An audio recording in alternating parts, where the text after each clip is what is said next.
నమస్తే. ఇప్పుడు మీరు చూడబోతున్న వీడియో ఖచ్చితంగా మీకు ఉపయోగపడుతుంది, నచ్చుతుంది కూడా. మరి మీకు నచ్చిన విషయం నాకు తెలియాలి అంటే ఈ వీడియోని మీరు లైక్ చేయాలి, షేర్ చేయాలి, అలాగే మన ఛానల్‌ని సబ్స్క్రైబ్ చేయాలి. మీ సపోర్ట్‌ని నాకు అందిస్తారు కదా! ఓకే.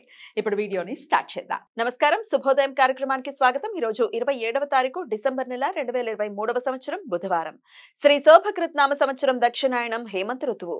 ఈరోజు మార్గశీర్ష మాస బహుళపక్ష పాడ్యమి తిథి. ఈరోజు పూర్తిగా ఆరుద్ర నక్షత్రం రాత్రి 11:29 వరకు, తదుపరి పునర్వసు నక్షత్రం. నక్షత్ర వర్జం ఉదయం 7:09 నుండి ఉదయం 8:49 వరకు. అమృతకాలం మధ్యాహ్నం 1:01 నుండి మధ్యాహ్నం 2:41 వరకు. హైదరాబాద్ ప్రాంతం వారికి సూర్యోదయం ఉదయం 6:44, సూర్యాస్తమయం సాయంత్రం 5:50, చంద్రోదయం సాయంత్రం 6:06, చంద్రాస్తమయం ఉదయం 6:58. అభిజిత్ ముహూర్తం లేదు. దుర్ముహూర్తం ఉదయం 11:55 నుండి మధ్యాహ్నం 12:39 వరకు. రాహుకాలం మధ్యాహ్నం 12:17 నుండి మధ్యాహ్నం 1:40 వరకు. గుళిక కాలం ఉదయం 10:54 నుండి మధ్యాహ్నం 12:17 వరకు. యమగండ కాలం ఉదయం 8:07 నుండి ఉదయం 9:31 వరకు. ఈ రోజు నుండి మార్గశీర్ష బహుళ పక్షం ప్రారంభమవుతుంది. ఈ రోజు ఆరుద్ర నక్షత్రం రాత్రి 11:29 వరకు ఉన్నందువలన ఆరుద్రోత్సవం పేరుతో ఆంధ్రప్రదేశ్లోని కోటప్ప కొండలో శివుడికి ప్రత్యేక అభిషేకాలు జరుగుతాయి.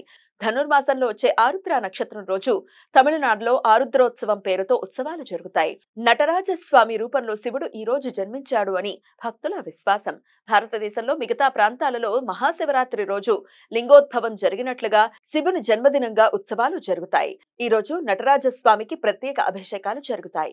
తమిళనాడులో ఆరుద్ర దర్శనం పేరుతో ఈ రోజు ప్రత్యేక పండుగ జరుపుకుంటారు. తిరువణ్ణామలయలోని అరుణాచలేశ్వర స్వామి దేవాలయంలో ఉత్సవాలు ఘనంగా జరుగుతాయి. ఆరుద్ర నక్షత్రంను తమిళంలో తిరువాత్తిరాయ్ అని పిలుస్తారు. మార్గశీర్ష మాసంలో వచ్చే ఆరుద్ర నక్షత్రం రోజు చాలా పవిత్రమైన రోజుగా తమిళులు భావిస్తారు.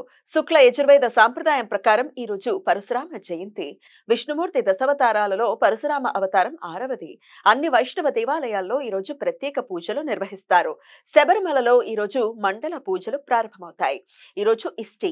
వైష్ణవులు నిన్న ఉపవాసం ఉండి ఈ రోజు యజ్ఞం చేస్తారు. ఈ సమాచారాన్ని మనకు అందించిన వారు మేడికొండూరు విశ్వనాథ్ ప్రసాద్ గారు. ఆయనకు కృతజ్ఞతలు తెలియజేస్తూ నారాయణ స్మరణతో సమస్త సన్మంగళాని భవంతు. నమస్కారం.